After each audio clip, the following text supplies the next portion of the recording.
Assalamualaikum warahmatullahi wabarakatuh. Kami dari kelompok 11 yang beranggotakan 4 orang. Yang pertama saya sendiri, Aldina Maulia. Yang kedua ada Mufidah Salsadila.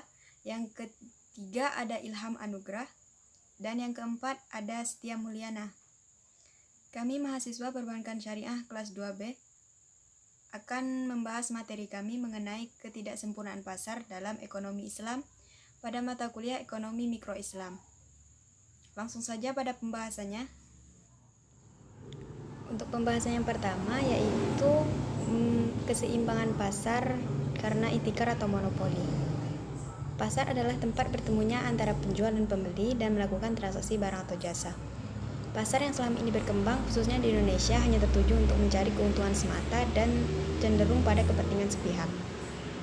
Sistem ini kurang tepat dengan sistem ekonomi syariah yang mengacu pada konsep kemaslahatan dan menjunjung tinggi nilai keadilan.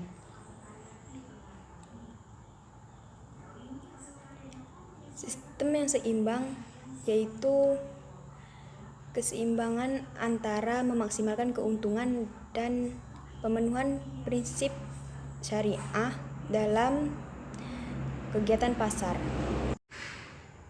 Pedagang dilarang melakukan itikar atau penimbunan barang dengan tujuan spekulasi agar mendapat keuntungan yang besar atau di atas keuntungan normal, atau dengan menjual sedikit barang dan mendapat keuntungan harga yang lebih tinggi.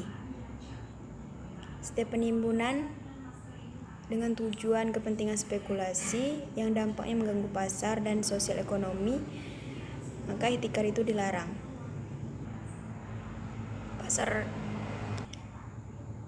Pasar monopoli adalah struktur pasar yang bertentangan dengan mekanisme pasar sehat dan sempurna. Monopoli adalah bentuk pasar yang dimana hak penguasaan terhadap perdagangan hanya dipegang oleh satu orang. Menurut Ibnu Taimiyah, ada beberapa syarat agar pasar menjadi sehat.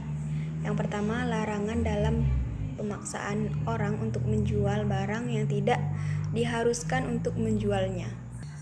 Yang kedua, larangan kolusi antara pembeli dan penjual. Yang ketiga, melarang pemalsuan produk serta penipuan pengemasan produk untuk dijual. Yang keempat, standarisasi izin dalam jual beli. Yang kelima, menentang peraturan yang berlebihan ketika kekuatan pasar secara bebas bekerja untuk menentukan harga yang kompetitif dengan tepat memperhatikan pasar tidak sempurna. Ibnu Taimiyah merekomendasikan bahwa jika penjual melakukan penimbunan dan menjual pada harga yang lebih tinggi dibanding dengan harga normal, padahal orang-orang membutuhkan barang ini, maka penjual diharuskan untuk menjualnya pada tingkat ekuivalen atau sama. Konsep ini bersinonim dengan apa yang disebut harga yang adil. Lebih jauh lagi, bila ada elemen-elemen monopoli atau khusus dalam pasar bahan makanan dan kebutuhan pokok lain, maka pemerintah harus turun tangan untuk melarang kekuatan monopoli tersebut. Ibnu Taimiyah dalam bukunya Majmu' Fatawa mengemukakan beberapa faktor yang mempengaruhi fluktuasi permintaan dan konsekuensinya terhadap harga. Yang pertama, jenis kebutuhan manusia sangat bervariasi satu sama lain. Yang kedua, harga sebuah barang beragam tergantung pada tingginya jumlah permintaan. Yang ketiga, harga barang juga dipengaruhi oleh besar atau kecilnya kebutuhan terhadap barang dan tingkat ukurannya. Yang keempat, harga barang berfluktuasi juga tergantung pada siapa yang melakukan transaksi pertukaran barang itu. Yang kelima, harga juga dipengaruhi oleh bentuk alat pembayaran yang digunakan dalam bentuk jual beli. Yang keenam, disebabkan oleh tujuan dari kontrak adanya timbal balik kepemilikan oleh kedua pihak yang melakukan transaksi. Yang ketujuh, aplikasi yang sama berlaku bagi seseorang yang meminjam atau menyewa. Keterangan di atas menunjukkan betapa Ibnu Taimiyah menghargai mekanisme harga pasar. Yang selanjutnya yaitu peran pemerintah terhadap perilaku monopoli. Ketidaksempurnaan ekonomi yang diakibatkan oleh perilaku yang dapat merusak struktur ekonomi berupa rekayasa dari sisi penawaran seperti monopol atau ihtikar. Perlu dicarikan solusi alternatif yang dapat melindungi para perilaku ekonomi, yaitu pedagang dan pembeli.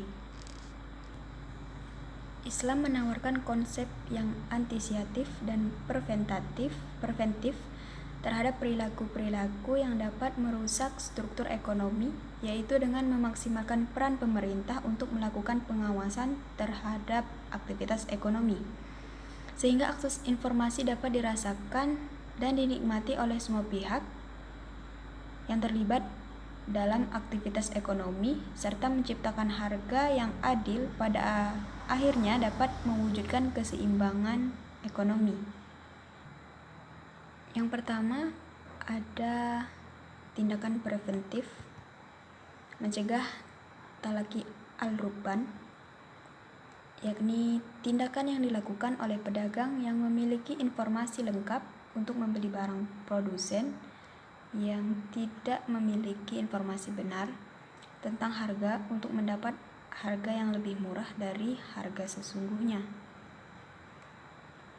Islam memberikan wewenang kepada pemerintah untuk melakukan tindakan-tindakan yang menyebabkan efek jera terhadap mereka yang melakukan perbuatan yang dapat merusak tatanan perekonomian masyarakat secara umum. Transaksi ini dalam pandangan Abu Hanifah hukumnya makruh tahrim apabila tujuannya untuk merekayasa penawaran, yaitu mencegah masuknya barang ke pasar atau mencegah penjual dari luar kota untuk mengetahui harga sesungguhnya yang berlaku. Akan tetapi apabila tujuannya bukan untuk merekayasa penawaran atau mencegah penjual dari luar kota untuk mengetahui harga sesungguhnya, sehingga tidak merugikan pedagang yang datang dari daerah lain, juga tidak merugikan masyarakat banyak, maka hukumnya boleh menurut ketentuan syariah. Menurut Abu Hanifah ada dua kemungkinan efek yang diakibatkan oleh talaki al-rukban. Yang pertama, efek di mana masyarakat akan membeli barang dengan harga yang sangat tinggi karena tingginya permintaan terhadap barangnya, kecuali dengan harga di atas sesungguhnya. Yang kedua, efek di mana pelaku talaki al-rukban akan menjual barangnya di bawah harga karena mereka tidak mengetahui harga sesungguhnya. Dan ada juga tindakan represif, di mana pemerintah dapat melakukan beberapa alternatif, diantaranya dengan cara intervensi harga, memaksanya menjual barang yang ia monopoli, menyita barangnya dan memberi hukuman. Mungkin hanya itu saja yang dapat saya sampaikan, dan selanjutnya akan dilanjutkan oleh teman saya, Mufidah Salsabila. Rekayasa permintaan dan penawaran yang disebabkan oleh bai najasi, ihtikar, dan talaki rukban. Sistem Islam memberi perhatian terhadap kesempurnaan mekanisme pasar. Mekanisme pasar yang sempurna adalah resultan dari kekuatan yang bersifat massal dan impersonal, yaitu merupakan fenomena alamiah. Pasar yang bersaing sempurna dapat menghasilkan harga yang adil bagi penjual atau pembeli. Sistem Islam sangat mendorong konsep harga yang adil, terbuka, dan sesuai mekanisme pasar yang sempurna. Khalifah Umar bin Al-Khattab berpendapat bahwa dalam melindungi hak pembeli dan penjual, Islam mewajibkan pemerintah untuk melakukan intervensi harga. Nilai kenaikan harga disebabkan oleh distorsi penawaran dan permintaan. Imam Syafi'i dan Ahmad bin Hanbal berpendapat bahwa pemerintah tidak memiliki hak untuk menetapkan harga dengan alasan Rasulullah tidak pernah menetapkan harga meskipun penduduk menginginkannya. Penetapan harga adalah ketidakadilan yang dilarang, karena persoalan ini melibatkan hak milik seseorang, sedangkan setiap orang berhak menjual komoditas perdagangannya dengan harga berapapun berdasarkan kesepakatan antara penjual dan pembeli. Menurut Ibnu Taimiyah yang dikutip oleh Yusuf Qaradawi, penentuan harga mempunyai dua bentuk, yaitu ada yang boleh dan ada yang haram. Pertama, Taksir adalah bentuk penentuan harga yang zolim, dan ini dilarang dalam syariah. Kedua, harga yang adil, yaitu harga yang sesuai dengan kaidah supply dan demand serta mekanisme pasar.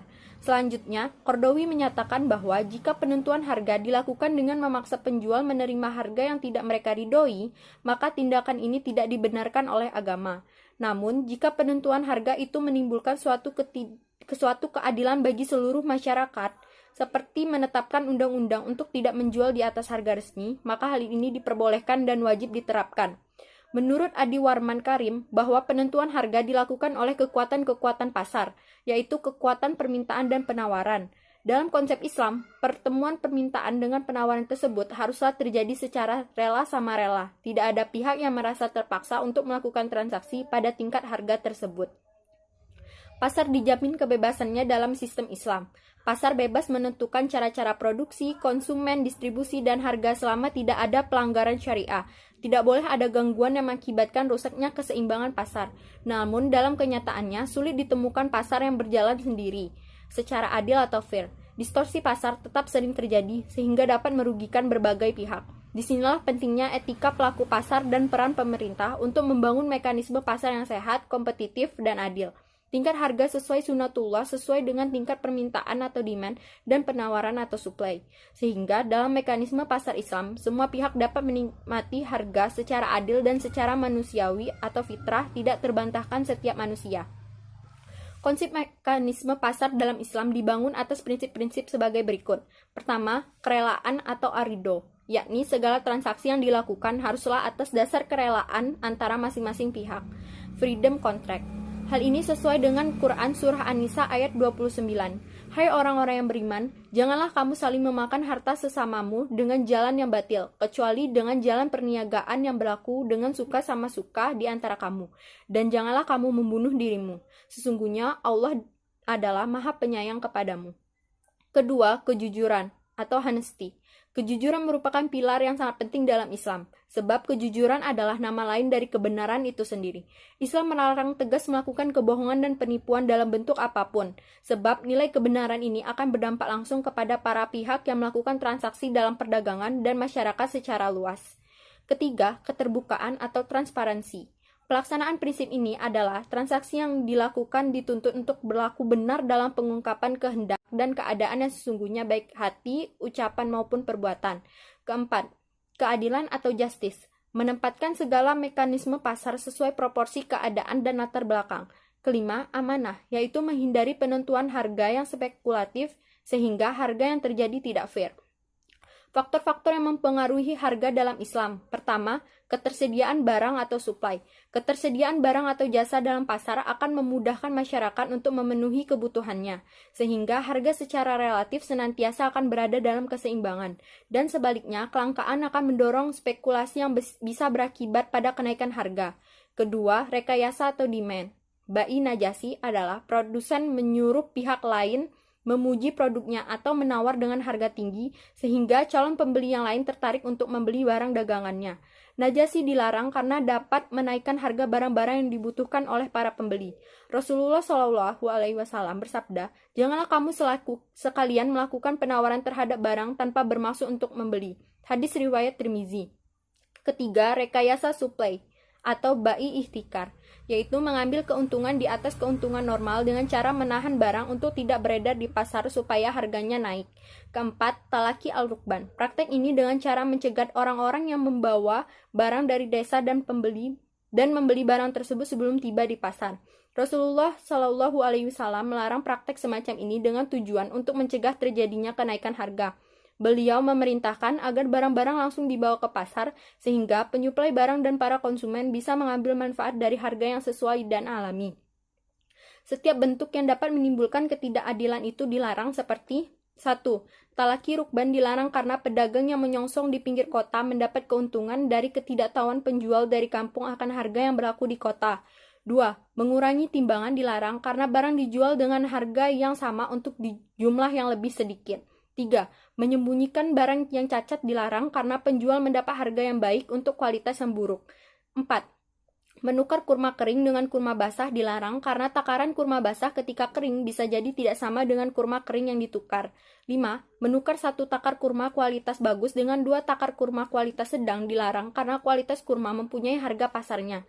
6. Transaksi najasi dilarang karena si penjual menyuruh orang lain memuji barangnya atau menawar dengan harga tinggi agar orang lain tertarik. 7. Ihtikar dilarang, yaitu mengambil keuntungan di atas keuntungan normal dengan menjual lebih sedikit barang untuk harga yang lebih tinggi. 8. Gaban fahishi atau besar dilarang, yaitu menjual di atas harga pasar. Dalam Islam, etika dalam kegiatan ekonomi harus sesuai syariat dan melandaskan iman kepada Allah dan Rasul-Nya. Tujuannya adalah untuk mencapai kebahagiaan di dunia dan akhirat atau falah melalui suatu tata aturan yang baik dan terhormat, serta selalu menjaga asas keseimbangan antara dimensi material dan spiritual, serta individual dan sosial. Etika ekonomi sangat dibutuhkan untuk mengatur tata pola kegiatan ekonomi, karena di satu pihak sumber-sumber ekonomi yang terbatas dan di lain pihak permintaan ekonomi yang tidak terbatas. Konflik antar sesama dalam memperebutkan sumber-sumber ekonomi tersebut akan sering terjadi bila etika tidak mampu memainkan power dan peranannya. Assalamualaikum warahmatullahi wabarakatuh. Di sini saya ingin menjelaskan tentang distorsi pasar menurut ekonomi Islam. Distorsi pasar adalah gangguan-gangguan atas pekerjaannya mekanisme pasar. Distorsi pasar dalam perspektif ekonomi Islam adalah sebagai berikut, seperti ihtikar. Ihtikar yaitu melakukan penimbunan barang dengan tujuan spekulasi sehingga ia mendapatkan keuntungan yang besar di atas keuntungan normal dan dia menjual hanya sedikit barang untuk mendapatkan harga yang lebih tinggi. Dan ada juga macam-macam penipuan yang ada dalam transaksi ekonomi. Yang pertama, tadlis dalam kuantitas. Dalam kuantitas tersebut termasuk juga kegiatan menjual barang kuantitas sedikit dengan harga barang kuantitas banyak. Misalnya menjual baju sebanyak 1 kontainer karena jumlahnya banyak dan tidak mungkin untuk menghitung satu persatu. Yang kedua yaitu dalam kualitas, termasuk juga menyembunyikan cacat atau kualitas barang yang buruk yang tidak sesuai dengan yang disepakati oleh penjual dan pembeli. Yang ketiga yaitu tertulis dalam harga. Dalam harga ini termasuk penjual barang dengan harga yang lebih tinggi atau lebih rendah dari harga pasar karena ketidaktahuan pembeli atau penjual. Dalam fikih disebut gabah atau gaban. Yang ketiga dan selanjutnya tertulis dalam waktu penyerahan, seperti juga pada tertulis penipuan dalam kuantitas, kualitas, dan harga. Tertulis dalam waktu penyerahan juga dilarang. Yang termasuk penipuan jenis ini adalah bila si penjual tahu persis ia tidak akan dapat menyerahkan pada besok hari, namun menjanjikan akan menyerahkan barang tersebut pada besok hari. Assalamualaikum warahmatullahi wabarakatuh.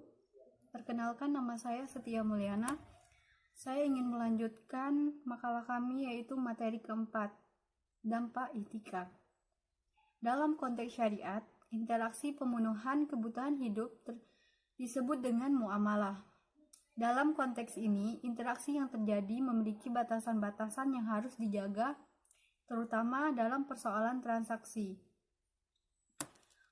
Praktik ihtikar mengganggu kelancaran transaksi di pasar, di mana produsen mendapatkan keuntungan yang sangat besar sementara konsumen menderita kerugian karena produsen mengambil keuntungan di atas harga yang seharusnya. Praktik ihtikar akan menyebabkan mekanisme terganggu, di mana produsen kemudian akan menjual dengan harga yang lebih tinggi dari harga normal.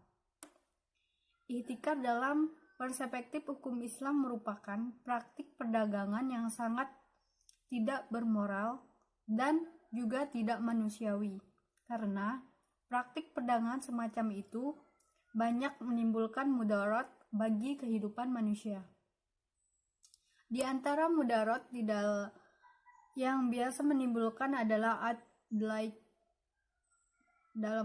kesusahan bagi masyarakat di dalam mendapatkan kebutuhan pangan, khususnya dalam hal-hal yang bersifat laruri atau primer.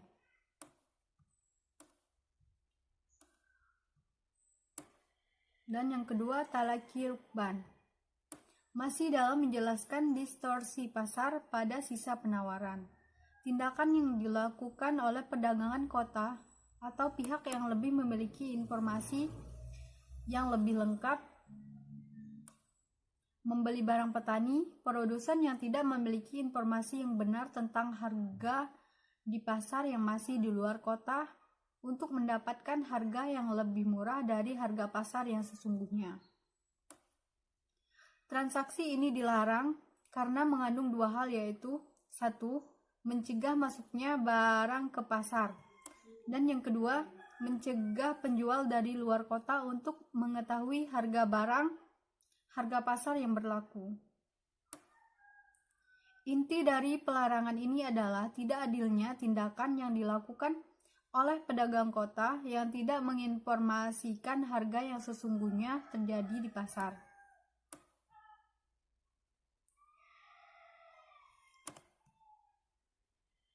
Yang ketiga, bai najasi. Najasi adalah sebuah praktek dagang di mana seorang pura-pura menawar barang yang didagangkan dengan maksud hanya untuk menaikkan harga. Orang lain bersedia membeli dengan harga itu. Transaksi najasi diharamkan dalam perdagangan karena si penjual menyuruh orang lain memuji barangnya atau menawar dengan harga yang lebih tinggi agar orang lain tertarik pula untuk membelinya. Si penawar sendiri tidak bermaksud untuk benar-benar membeli barang tersebut. Ia hanya ingin menipu orang lain yang benar-benar ingin membeli, yang sebelumnya orang ini telah melakukan kesepakatan dengan penjual. Akibatnya terjadi permintaan palsu. Tingkat permintaan yang terjadi tidak dihasilkan secara alamiah. Dan yang keempat, takrir. Takrir berasal dari kata bahasa Arab goror, yang berarti akibat, bencana, bahaya, fisik, dan ketidakpastian. Dalam istilah fikih muamalah, takrir berarti melakukan sesuatu secara membabi buta tanpa pengetahuan yang mencukupi atau mengambil resiko sendiri dari suatu perbuatan yang mengandung resiko tanpa mengetahui dengan persis apa akibatnya, atau memasuki kancah resiko tanpa memikirkan konsekuensinya. Jual beli gharar ialah suatu jual beli yang mengandung ketidakjelasan atau ketidakpastian.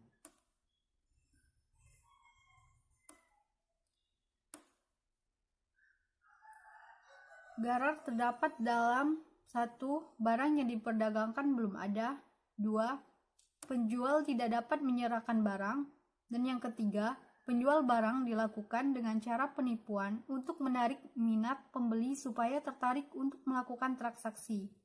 Dan yang keempat, kontrak tidak jelas sehingga mengiring pembeli kepada praktek penipuan dari segi kualitas, kuantitas, dan harga. Peranan pemerintah dalam mengatasi distorsi pasar. Ketika terjadi kegagalan pasar atau distorsi pasar, maka pemerintah harus turun tangan memastikan mekanisme pasar yang adil kembali bekerja. Menurut Islam, negara memiliki hak untuk melakukan interferensi dalam kegiatan ekonomi, baik itu dalam bentuk pengawasan, pengaturan maupun pelaksanaan. Menurut Ibnu Taimiyah, Keabsahan pemerintah dalam menetapkan kebijakan interferensi dapat terjadi pada situasi dan kondisi sebagai berikut. 1. Produsen tidak mau menjual produknya kecuali pada harga yang lebih tinggi daripada harga umum pasar, padahal konsumen membutuhkan produk tersebut. 2. Terjadi kasus monopoli. Dan ketiga, produsen menawarkan produknya pada harga yang terlalu tinggi menurut konsumen, sedangkan konsumen meminta pada harga yang terlalu rendah menurut produsen. Baiklah, mungkin hanya ini yang dapat saya sampaikan, kurang lebihnya saya mohon maaf. Saya akhiri, wabillahi taufik wal hidayah. Wassalamualaikum warahmatullahi wabarakatuh. Baiklah, mungkin hanya itu saja yang dapat kami sampaikan. Salah dan kurangnya kami minta maaf, kepada Allah kami mohon ampun. Terima kasih. Wassalamualaikum warahmatullahi wabarakatuh.